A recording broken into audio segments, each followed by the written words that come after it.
आपली राशीची RCH 929 राशी मॅक्स हे राशीचे वाहन कोरडवाहूसाठी उत्तम आहे आणि त्यासोबतच हलकी जमीन असन तर त्यामध्ये हे चांगलं पिकते. अर्ली व्हेरायटी आहे, हे एकदम अर्ली आहे. 140 ते 160 दिवसात हे पूर्ण परिपक्व होऊन जाते. त्यासोबतच या व्हेरायटीचे बोंड जे आहे ते जाडं दिसते आपल्याला. ज्यावेळेस आपण राशी मॅक्स 929 या व्हेरायटीचे लावण करतो तेव्हा आपल्याला याचं अंतर 3.5x1 किंवा 4x1 असं ठेवायचं आहे. याची लागवण तुम्हाला जे आहे जवळजवळ करायला लागते. ते एकरी 2 किंवा त्यापेक्षा जास्त पॅकेट लागल्या पाहिजे. जवळपास तुम्ही 2 किंवा 2.5 पॅकेट तुम्ही एकरी लागल्या पाहिजे, जेणेकरून तुम्हाला उत्पन्न चांगलं होईल. हे थोडंसं उभाट जाते तर आणि त्याला बोंड पण चांगले येते. त्यासोबतच जर तुम्ही राशी मॅक्स 929 ही व्हेरायटी तुमच्या शेतामध्ये लावली असेल तर त्याचा अनुभव आपल्यासोबत सांगा, कमेंटमध्ये सांगा. पाय भाऊ, माया एक सांगणार तुला, व्हेरायट्या तर सारंच चांगलं राहते, पण एकच व्हेरायटी तू पुऱ्या वावरात नको लावू. जर तुझ्यापाशी 1 एकर जरी असन तरी त्याच्यात तुला 2 व्हेरायटी लावायला पाहिजे असं माझं म्हणणं आहे. कारण की व्हेरायट्या सारंच चांगल्या आहे, पण वातावरणावर काही काही व्हेरायट्या डामाडोल होऊन जाते. म्हणजे जर धुयार पडली तर काही काही व्हेरायटीचे पात्या गळून जाते. मग जर तो कोरडू असन तर मग तुझ्या पात्याच डबल येत नाही.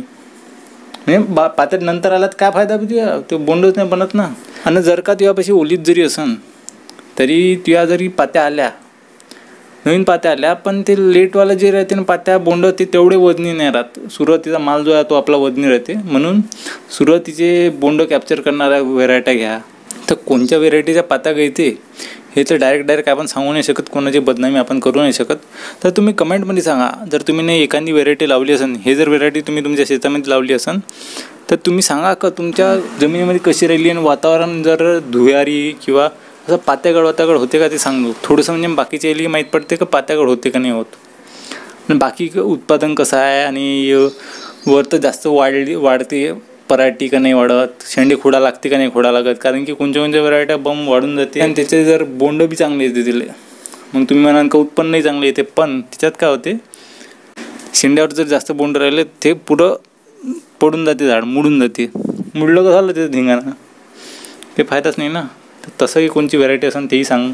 आणि कास्तकारांचा एक मोठा भ्रम आहे की कपाशीच्या बोंडाची साईज मोठी राहिली तर आपल्याला उत्पन्न चांगलं होते, जर लहान राहिली साईज तर उत्पन्न कमी होते. असं काही नाही राहत. असं दिसून आलं आहे की जे लहान बोंड असते त्याच्यामध्ये सरकी जास्त असते आणि जे मोठे बोंड असते त्यामध्ये सरकी हलकी असते किंवा कमी असते, असं दिसून आलेलं आहे. तुमचा अनुभव पण सांगा, तुम्हाला असं दिसलं आहे का नाही दिसलं आहे. म्हणून एकदम कमी म्हणजे लहान बोंडाची साईजवाला कपाशी नका लावू, मोठ्या बोंडेवाली नका लावू, मिडियम साईजवाली लावा. आणि फक्त एवढंच आहे की मोठ्या बोंडाची जर आपला कपाशी राहिली तर वेचणीच आपल्याला सोपी जाते. याच कारणानं काही काही कास्तकार मित्र अशा व्हेरायटी लावते जिचे बोंड मोठे आहे. तर लावू शकता तुम्ही, तुमचा अनुभव आहे.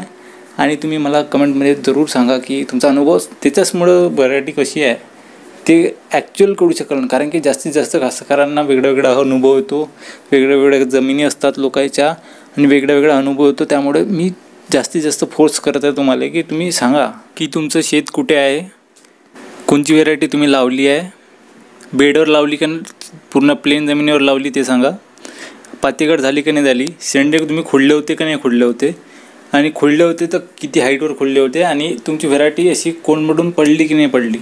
कारण की शेंडे खोडल्यानंतर पण असं दिसून आलं आहे की साईडचे जे फांद्या आहेत त्याच्यामुळं जास्त बोंड होऊन जाते आणि ते फांद्याच तुटून पडतात. तर त्यावर तुम्हाला ग्रोथ रेग्युलेटर किंवा ते हाईट थांबासाठी काही औषधी येत असतात, ते मारल्या का नाही मारल्या, की फक्त शेंडे खोडले ते सांगा. बाकी फवारण्या कोणत्या मारल्या ते पण सांगू शकता तुम्ही. आपल्याकडून पण तुम्हाला माहिती मिळत असेल कोणत्या फवारण्या करायच्या, कशा करायच्या. फक्त तुम्ही कमेंटमध्ये सांगा की कशा आहे. कारण की प्रत्येक जमिनीचं आपण सांगू नाही शकत. हलकी भारी जमीन राहते, पण कमी हलकी कमी भारी, किंवा कोणत्या एरियामध्ये जास्त पाऊस पडतो किंवा कोणत्या एरियामध्ये धुयारी जास्त पडते. तर त्यावरून तुम्ही सांगा की तुमच्या इथे कसे झाले आहे, जेणेकरून जास्तीत जास्त शेतकऱ्यांना लाभ मिळेल त्याचा.